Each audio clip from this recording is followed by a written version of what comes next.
And I will tell you where, I mean, for what purpose it has been used as well.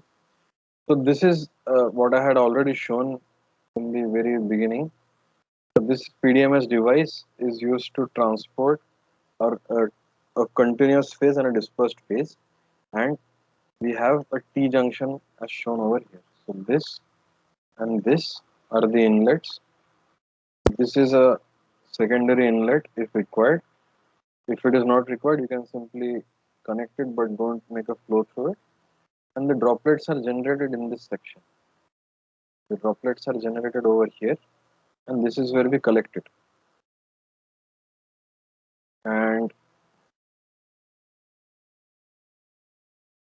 this particular phase is oil, and this particular phase is water. And you can see how that shearing off is happening at this point. It is not happening at this point. And the point where the shearing off happens actually depends on the relative flow rates and the surface tension. If the surface tension becomes very small, then this breakup will happen even further. It can happen even further. Okay, so this kind of breakup is dominated by capillary effects,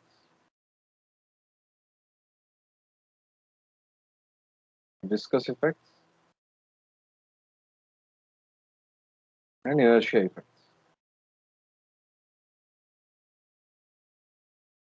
And let me give you a little background about why we want this. So we want to make an emulsion of oil in water. Purpose of emulsion. So this was a project by a big multinational company, and the whole purpose was to have precise control over the shape and rather the size distribution of droplets in the flow. So in order to have a precise control, just merely having a viscous breakup, a viscocapillary breakup is not sufficient. And in order to have a tighter control over the breakup process, we use the electrodes to apply a transverse electric fields across the channel.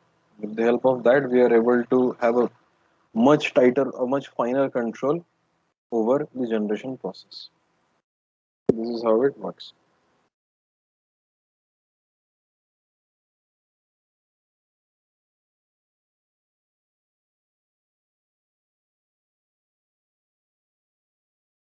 So now let us go to the simplest way in which an electric field can affect the motion of a drop, or not the motion of a drop, but it can create the motion of a drop or a particle. Let us say this is a particle,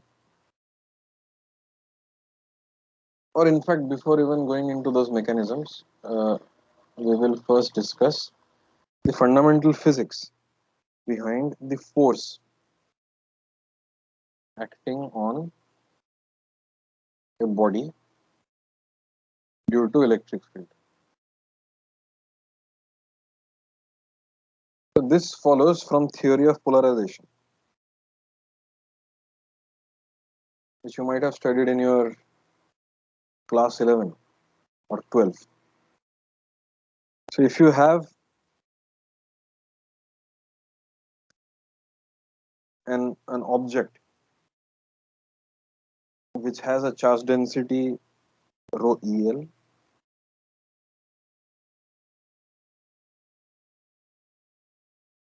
if you have an object with a charge density which occupies a volume omega,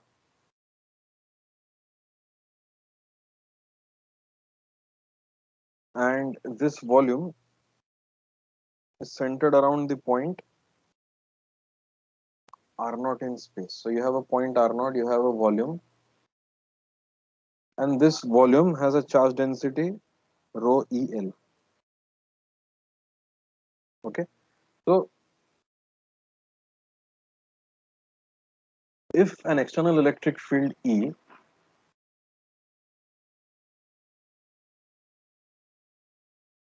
is applied, the total force acting on this volume will be integral rho electric times the electric field times d omega. So let us try to justify this expression. If the charge density is rho el, then the total charge held by this object is gonna be rho el multiplied by the volume. This is going to be the total charge.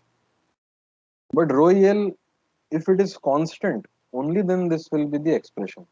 But if rho el varies spatially, meaning there are certain pockets where charge density is higher, where there are certain pockets where charge density is lower, then you must find the total charge as an integration of the charge density multiplied by the volume. It has to be over the total volume. So what do we have? We have, so okay, apart from this, if this were to be the total charge, then the force acting on this total charge due to electric field would be this multiplied by E.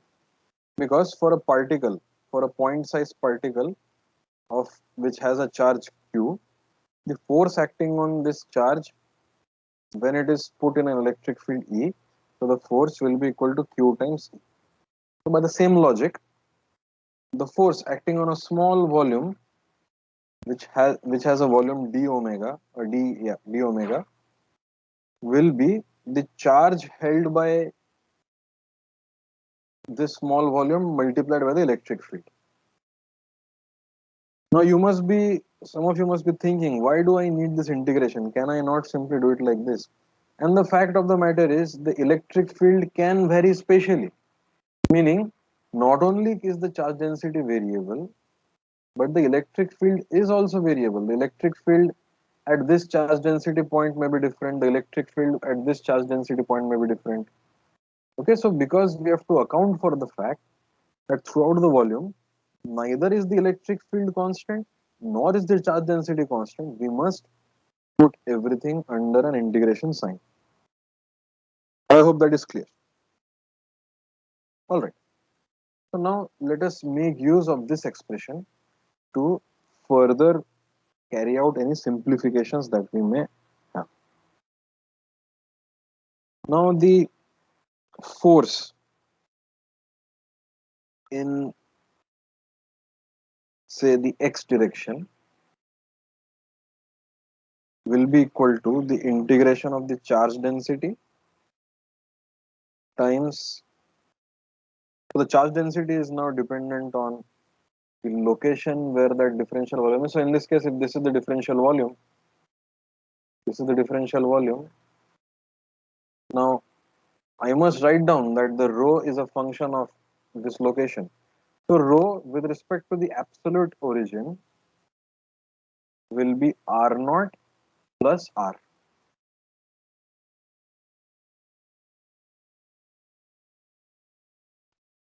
And the electric field also must be written at the point R naught plus R.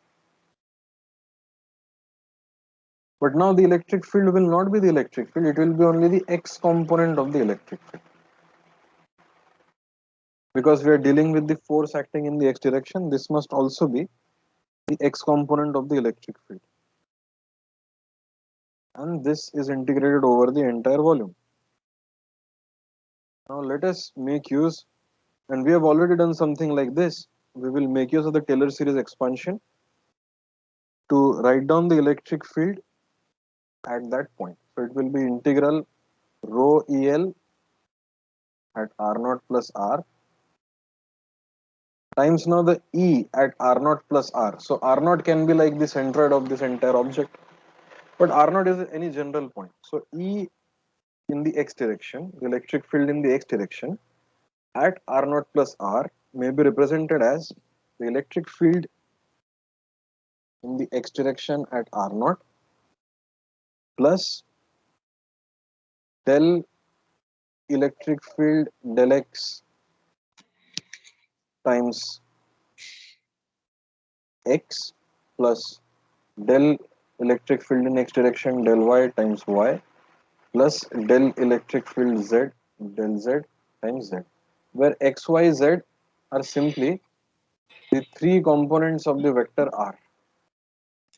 Okay, so this can be written as integral rho el r naught plus r times ex at point r naught plus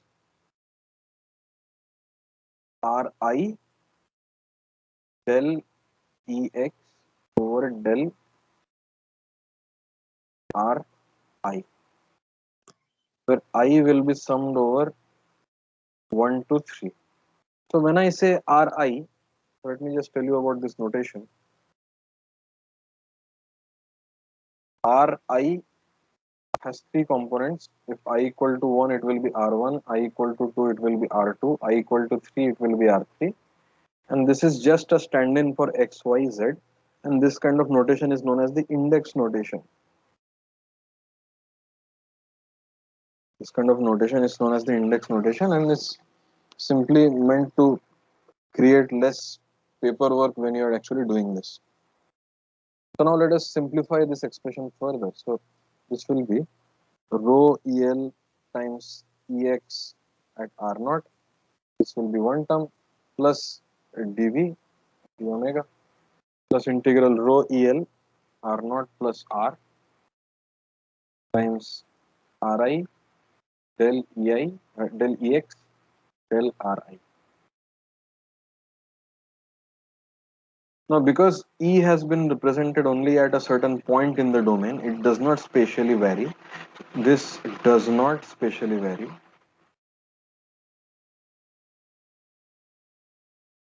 So therefore, we can simply write this as Ex. We can take this Ex out of integration. We can say Ex at R naught times integration of rho EL d omega. What about the second term? The second term is the charge density multiplied by the distance of the charge density from the sort of centroid of the problem. So what should be this particular term? And moreover, this derivative that we have taken is evaluated at only at R naught. It is not evaluated everywhere. It is only evaluated at R naught. So del EI, rather del EX, del RI comes out of the integration, and we have integration of rho, which is the charge density, times Ri d omega. Now from elementary physics, if I have this as the origin, and if I have a charge located at this point, so let this charge be equal to Q. So what is the product of the distance of the charge times the charge itself, known as from elementary physics?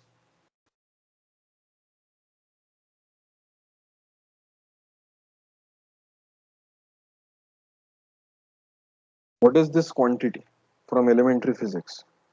Dipole. It is the dipole. Very good. It is exactly equal to the dipole. So, okay, so look, this is for a discrete charge. Once again, I'm saying this is for a discrete charge, but this is for a continuous distribution of charge density. And there are chances you might have also done it for continuous distributions, because I remember during my class 11 12 we had done it for continuous distributions as well. So integration of rho electric field over the volume will be simply equal to the total charge, and the second term del Ex over del Ri, and this will be equal to the moment in the over the over the three directions. Okay. So there is a summation over here. I equal to 1 to 3. I forgot to put that summation. So what does that mean? It means that the force acting on a distribution of charges, the force acting on a distributed charge density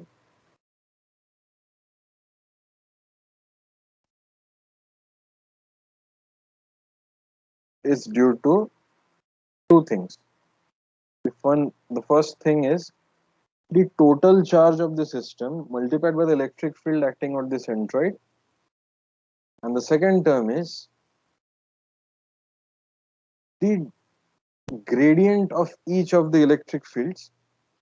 So the gradient of Ex, gradient of Ey, gradient of Ez, these things, and the distribution of charges around the centroid of the mass. So Pi essentially is integral rho, which is the charge density, times the distance from its centroid times p omega. So this actually stands in for the distribution of the charges, or rather it is sort of allowing us to say that how is the charge distributed in the volume. If we have a larger dipole moment, then it will mean that there is either a high amount of charge which is offset from the center, or whatever charge there is, it is sitting at the periphery of the body. It is something like that. Is it analogous to moment of inertia? It is somewhat analogous to moment of inertia. But the moment of inertia, it's sort of a quantification of a kinetic or dynamic quantity in terms of its own parameter. Meaning, the distribution of mass itself is being found out in terms of the geometry. So you get a r to the power 4 appearing over there. Okay, but in this case, you will not have such a r to the power 4. You will at max have r to the power 2. But it is analogous to that. And in fact, the entire derivations of this continuous distributions will always have a very stern analogy with distribution of the centroid, or figuring out the centroid, or the distribution of something about the centroid, and you will eventually have this kind of moment. The moment of mass is the moment of inertia, right? But the moment of charge is the dipole, right?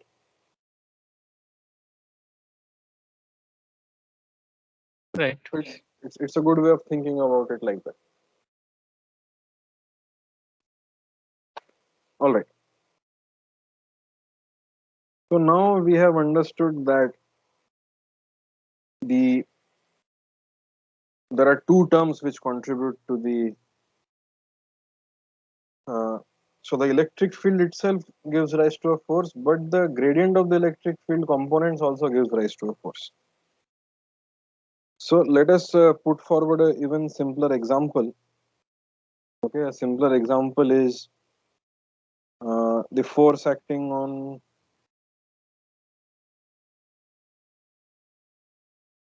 um, or let me just sum up this observation. Let me just sum up this observation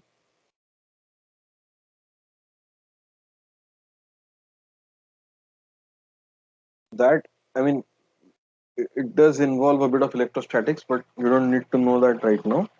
That the free charges or the external charges, which I represent by rho external, can be written as the total charges of the system minus the polarized charges of the system. So by free charges, I mean charges which are always there. They are charges which are always there. And by polarized charges, I refer to the charges which are actually not there. But when you subject this body to an electric field, you will have a separation of charges. And this separation of charges, they will vanish the moment the electric field is taken away. And this is what you have in the case of capacitors. Okay, so total charge is equal to, from Gauss law, it is the permittivity of space times the divergence of the electric field, while the polarized charge, the negative of the polarized charge, will be the divergence of the polarization field. And the polarization field,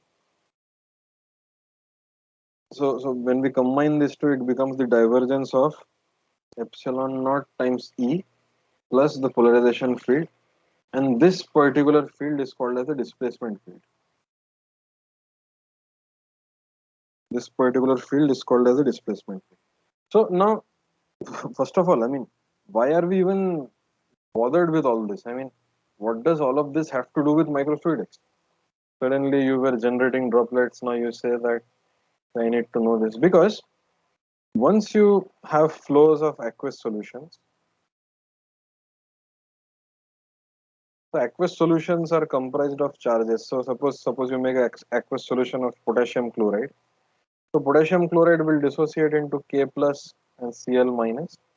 We will have K plus ions like such and Cl negative ions.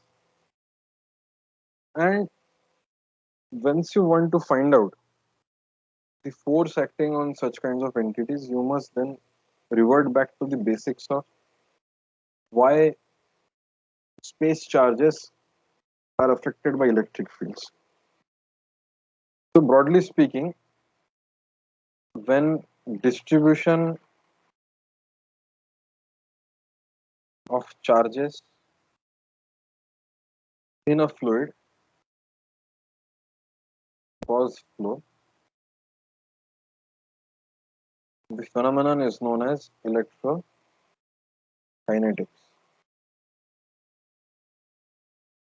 Okay, and there are broadly speaking four different electrokinetic mechanisms.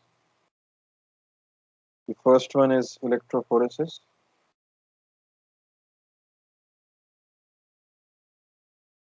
Second one is electroosmosis. Then you have dielectrophoresis, and then you have sedimentation potential. Sorry. Well, dielectrophoresis does not actually come into electrokinetics. It is a slightly different mechanism. Sedimentation potential and streaming potential.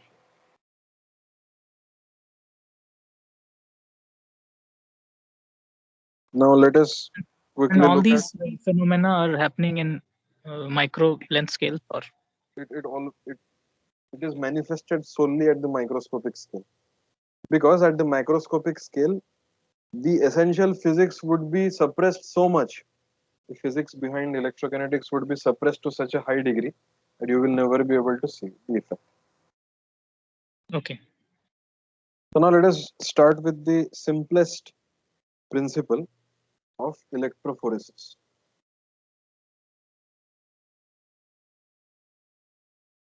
So electrophoresis, which is derived from electro and phoresis. So electro stands for electric field, and phoresis meaning migration. So it essentially translates to migration due to electric field.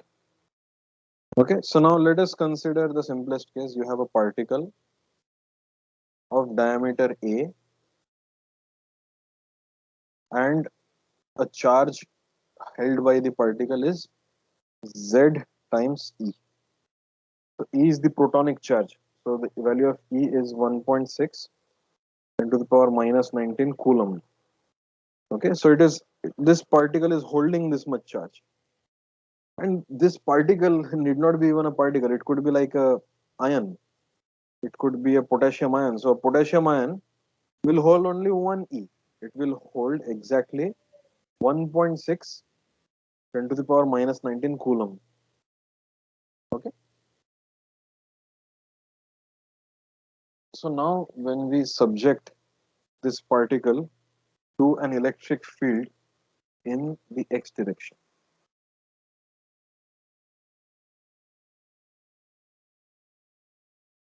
So what are the two things that will happen? So let us first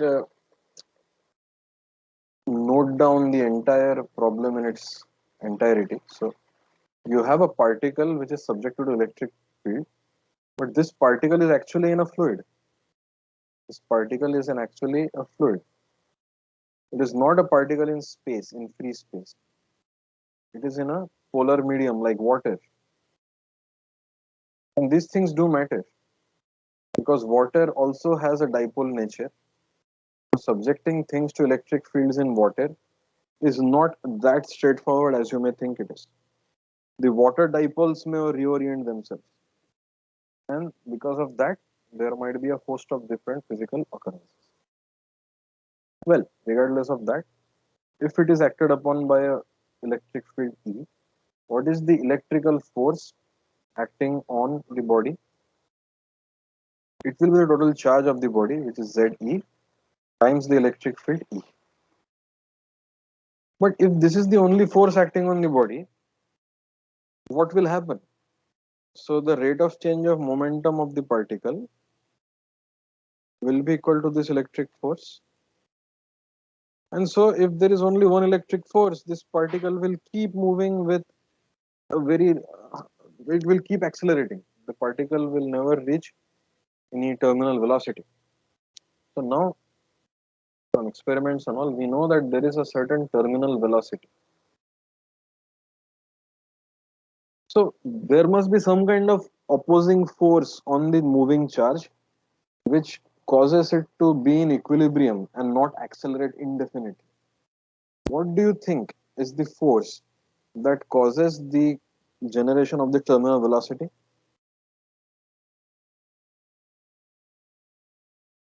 This is generated by what?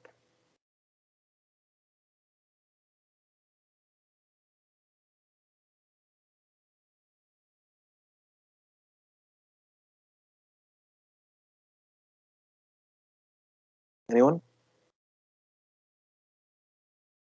And Water we've may discussed. also polarize and So suppose water does not polarize and create any issues. What is the other mechanism that water can cause the particle to have a opposite force? viscosity. Yes, it is the drag. It is the viscous drag. Very good answer. So there is additionally, if the particle is moving in this direction, then the viscous drag will try to slow down the particle in this direction. Okay.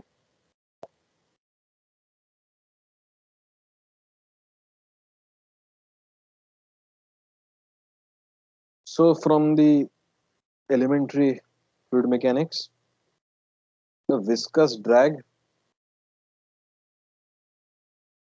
acting on a particle of diameter u in a medium of viscosity eta, let's call it eta, and if the particle is moving with a velocity equal to capital U, so the drag, and we know this formula, is 6 pi eta a u. But this direction of the vector will be in the minus ex direction. And this drag force has to be equal to Ze times E. Or if I may to write the total forces, let me just do that.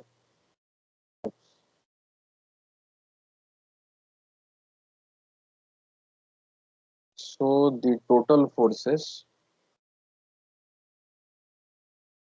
that will be the electrical force plus the drag force, and this will be minus 6 pi eta au in the ex direction plus Ze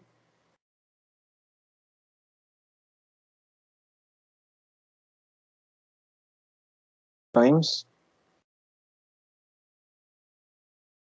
well, instead of writing uk, I can simply write it as u vector Ze times. And therefore, I can write down. So at equilibrium, if the particle is not accelerating, meaning the particle has already reached terminal velocity, then we have u is equal to Ze over 6 pi eta a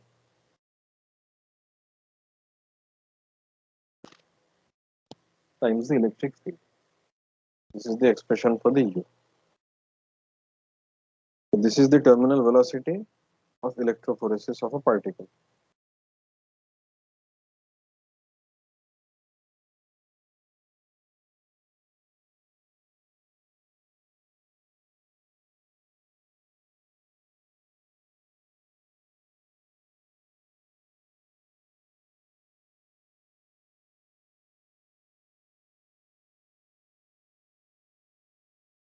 The particle is in an unbounded domain. The particle is not bounded. Okay. So this particular velocity is also called as electrophoretic velocity, and we simply denote it by this. We forget about the vectors. So the magnitude of electric field times ZE upon 6 pi eta A. And if we were to write it down in terms of mobility, we can write it as mu ion times E. So mu ion is called as the ionic mobility, is equal to ZE over 6 pi eta A.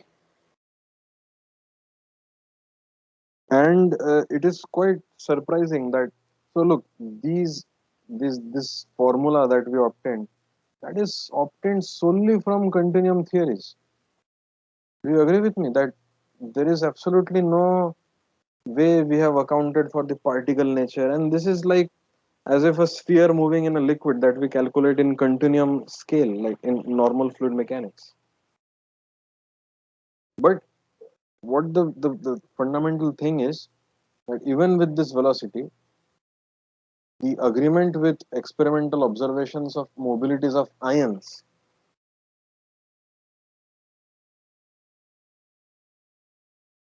it is quite close to what is observed in theory and experiment.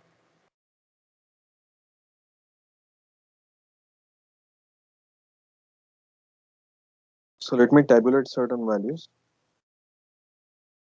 So for the hydrogen ion, mm, the mobility is 36.2 into 10 to the power minus 8 meter square per volt second. And hydrogen is a very small ion. A very small ion. Let us see why small ions lead to. Okay, let me just put down one more value. So hydrogen ion size. mm, it is, I think, somewhere in the neighborhood of 1 point something angstrom. But anyway, you have to remember that the hydrogen is a large ion, whereas fluorine is a very small ion.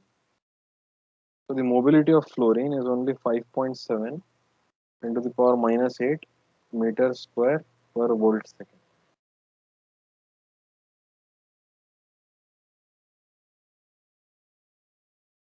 So if the mobility is this,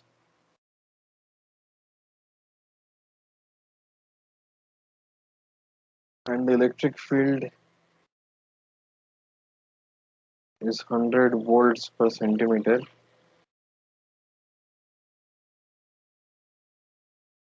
so the unit of electric field is volt per centimeter, and so if the electric field is this, so this is equal to 10 to the power 4 volt per meter. So the electrophoretic velocity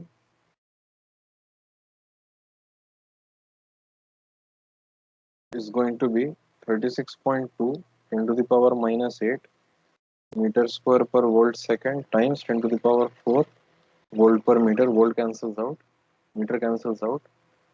This is 36.2 10 to the power minus 4 meter per second.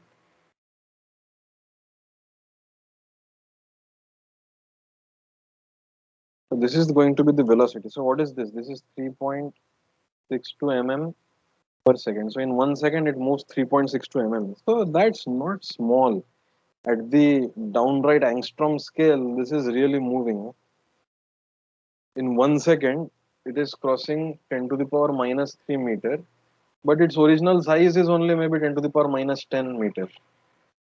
Okay, this is 1 angstrom. So it's moving 7 orders of magnitude its own dimension in a second. Guys, do you understand how crazy that is?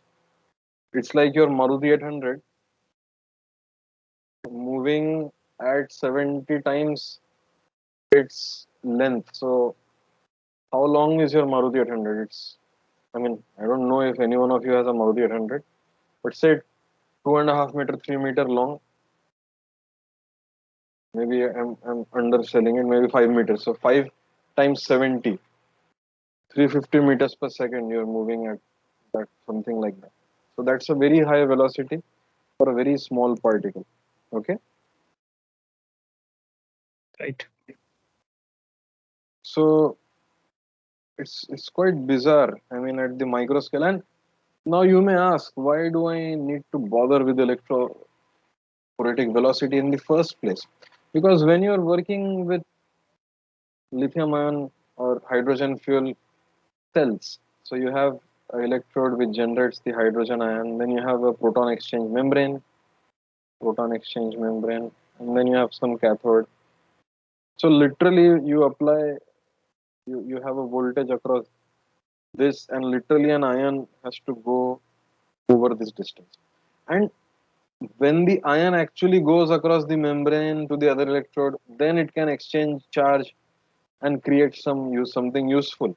So if the time required by the ion to cross that distance is very large, then obviously you're gonna have a very less current. But you are engineering it to obtain a very high current. So you must somehow ensure that the diffusion, or rather the movement of the ion, is not the hindrance behind the operation of this kind of cells. But typically they are.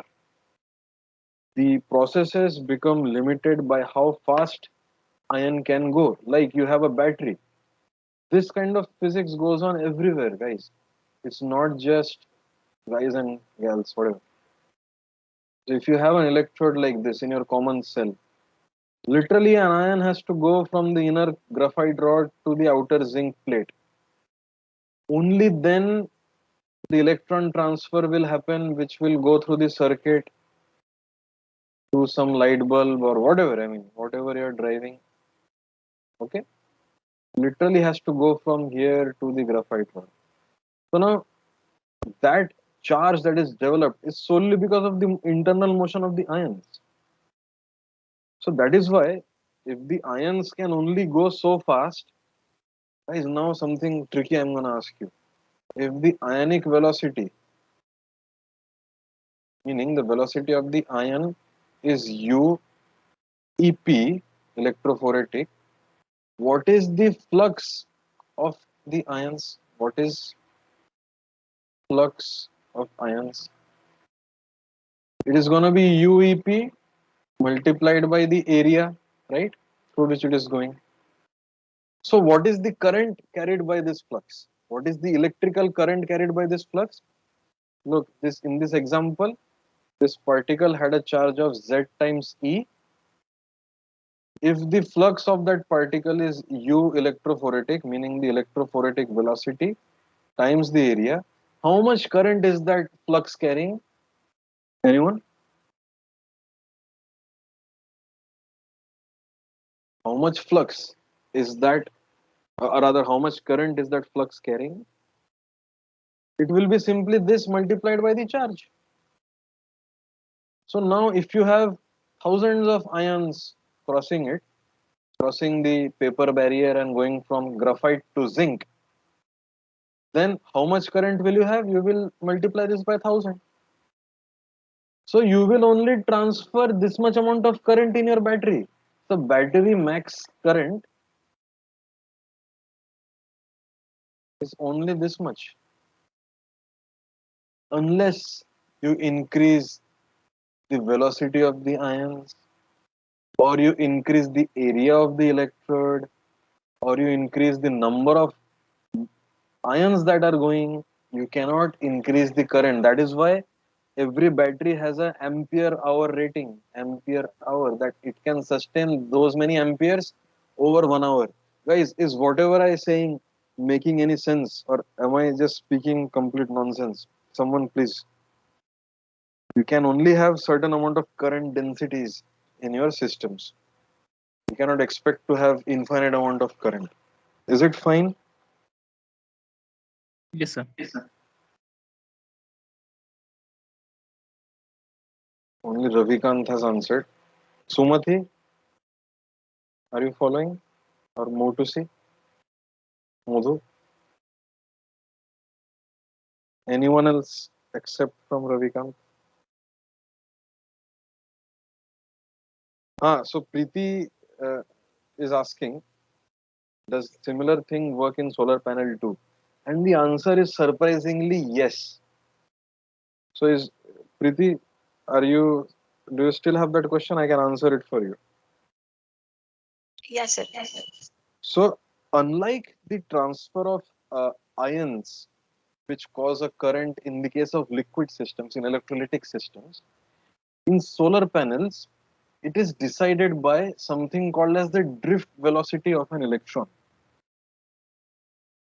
Okay, so drift velocity of the electron will decide whether the maximum current carrying density will be this or that.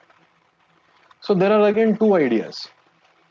Your photovoltaic cell generates thousands of carriers. So suppose it is creating 1,000 electrons and they are all going and you are consuming 1,000 electrons per second. I'm just giving an example. But if you are consuming very fast, but your solar cell, it takes sunlight and it is knocking out an electron, if that process is itself slow, meaning you are able to transfer 1,000 electrons very easily, but solar cell itself is creating only 1,000 electrons, then you will be limited by generation. But suppose now your solar cell generates 10,000 electrons per second, but you are only able to transfer 1,000 electrons in 1 second, then you are limited by the drift velocity. And this drift velocity is exactly analogous to the electrophoretic velocity that we have just discussed. Okay? It is very much analogous to that. And the entire battery technology is simply sitting on the fundamentals of electrokinetics, electrophoresis, electroosmosis, and in some cases streaming potential.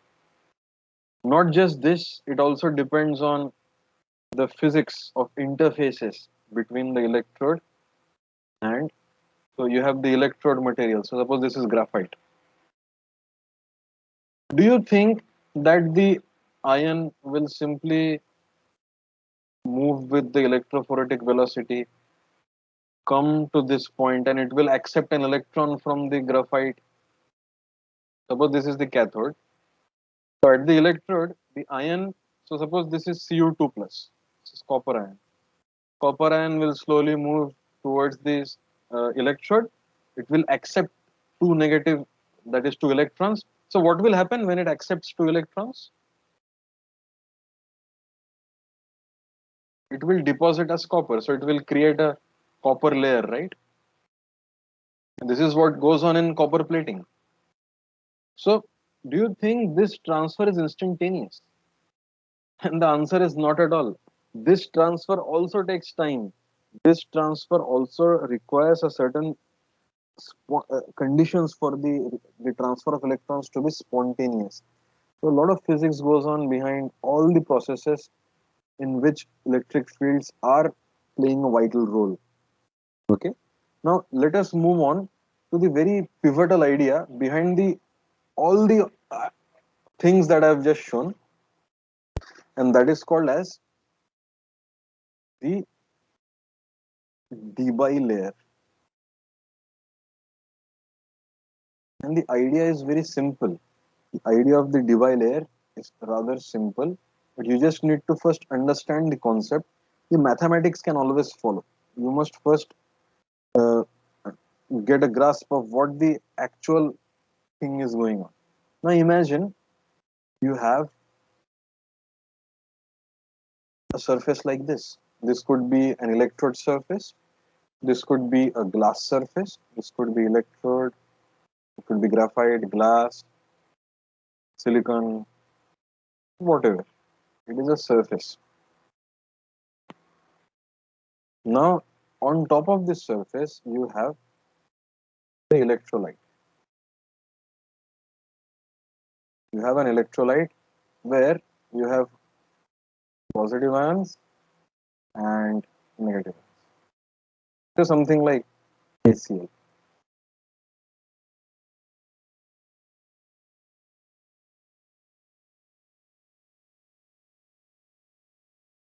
Now suppose and I will tell you the reasons in a while.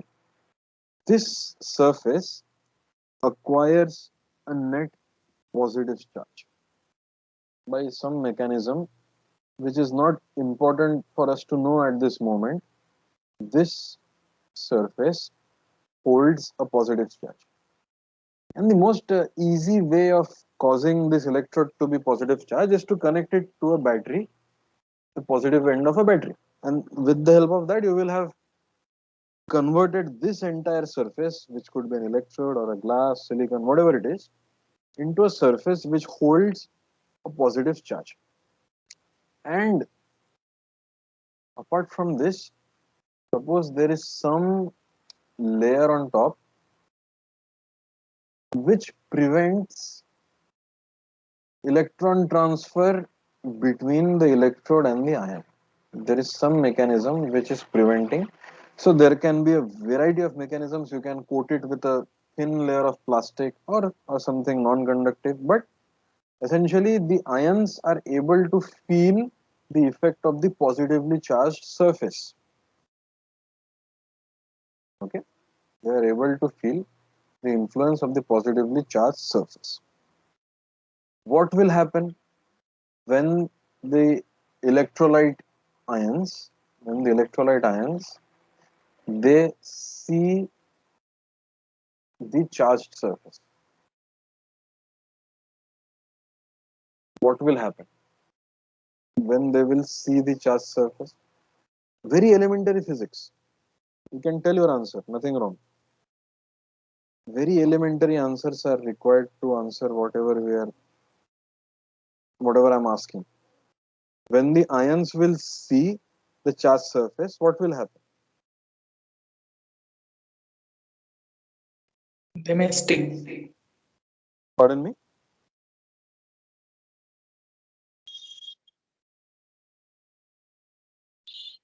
Let me first discuss about the positive ion. What will happen to the positive ion? Will it be attracted by the wall or will it be repelled by the wall? Repelled. So the positive ions will be repelled from the wall. So the negative ions will be attracted towards the wall, whereas the positive ions will be repelled from the wall. So it will create a charge separation.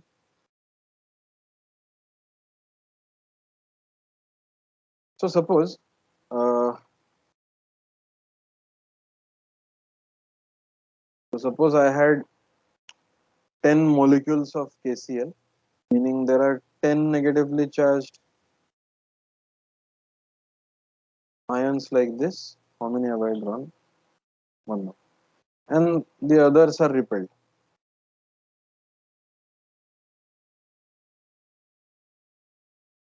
So what has happened?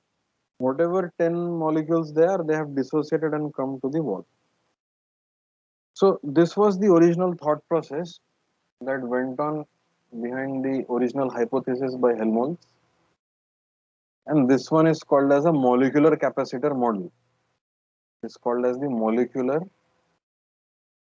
capacitor model.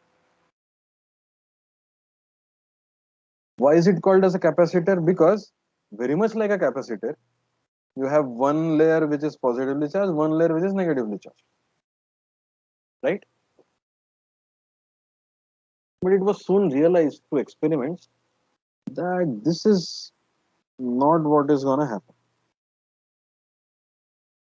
because even so, for every molecule which is at a which is a non-zero temperature, every molecule has some thermal vibration associated with it, so it cannot completely stick to the wall. So what was proposed was,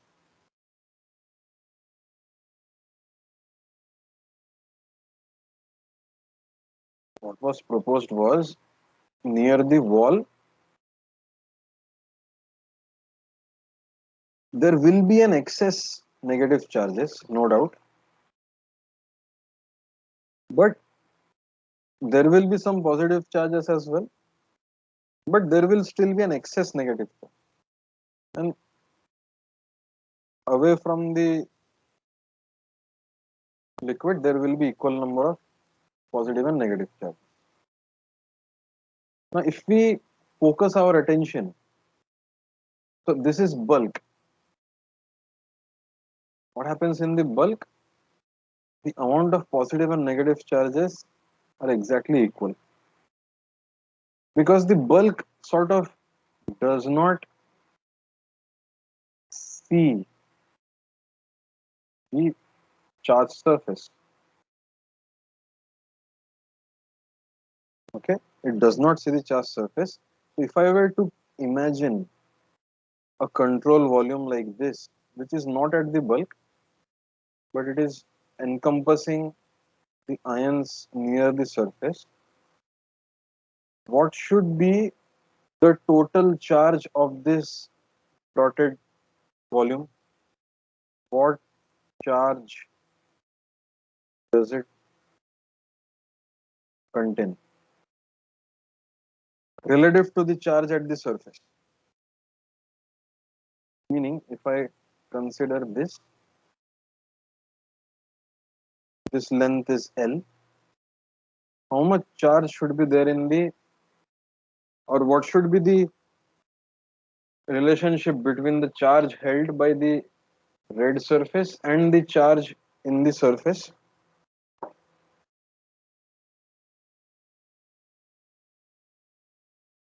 So equally negative number of charges. Very good, very good, very good. So it will be equal, but that of opposite sign. So if the charge density at the surface is some sigma, linear charge density into L, so minus sigma L should be the total charge contained in the vicinity of the wall. That is the exact answer. Now, if I were to consider this volume only, if I were to consider only this volume, what would be the total charge? It would be something less. Moreover, if I were to consider this charge, this control volume, it would have some net positive charge. So now we are in a position to figure out how the potential should vary.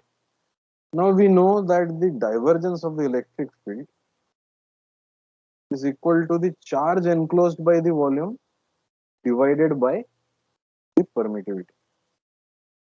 So because of the fact that the charge enclosed is slowly becoming zero, we will have a strong electric field. So if this is the y direction and this is the voltage or the potential, say phi, we will have a larger potential over here and the potential will slowly go to zero. Why will the potential go to zero? Because after a certain distance, you are now, so for a molecule which is here, it will see a totality of minus sigma L charges in the volume and plus sigma L charges in the surface. Total charge seen by this molecule will be equal to zero. By that, ion will be equal to zero. Because it is zero, it will feel that there is no electric potential over there. Okay, so the potential decreases as the distance increases, and after a certain point, it becomes so small that we say that this is now the onset of the bulk. This is the onset of bulk. Whereas this region where the potential varies, it is known as the electrical double layer. This particular layer is called as the electrical double layer. And if I were to now plot the distribution of ions in the electrical double layer, how will the distribution look? If this is the y direction, this is the bulk concentration, how will the distribution of the negatively charged ions look like? Is it larger than N naught? So this is the bulk concentration. And what dictates the bulk concentration? It is the molarity of the solution. So the molarity of the solution dictates what should be number density of ions in the bulk. But near the wall, for the negatively charged ions, so let me draw it with red. So negatively charged ions, they will be larger than the bulk, but as we go towards the wall, that concentration will become equal to the bulk density. Is that fine? Right. So this will be the counter ion distribution, while the co-ion distribution will be something like this. So co-ion meaning the same sign as the surface charge, counter ion meaning the opposite sign of the surface charge. Okay. So this is what comprises of the electrical double layer, and I think we can stop over here for today. In tomorrow's morning session, I will discuss about the mathematics of the electrical double layer and how we can make estimations of electroosmosis and streaming potential using whatever structure of the electrical double layer we have just studied. So we will look into electroosmosis and streaming potential, and we will look at how easy the mathematics is. I mean, it's not at all very difficult. We will look at these two, and it is as simple as the Poiseuille flow derivation that we had done the other day. It is no more complicated than that, which itself is quite easy. Okay, so I'm going to turn off recording. If you could comment on conducting paper.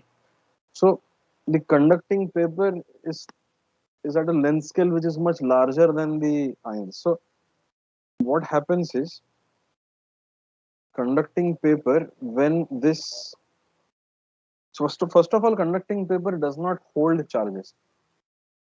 If you have a piece of paper and if it is in contact with electrolytes, so the moment you charge it, you will immediately start losing the ions, and there will be massive degradation of the paper because of the Faraday reactions at the paper.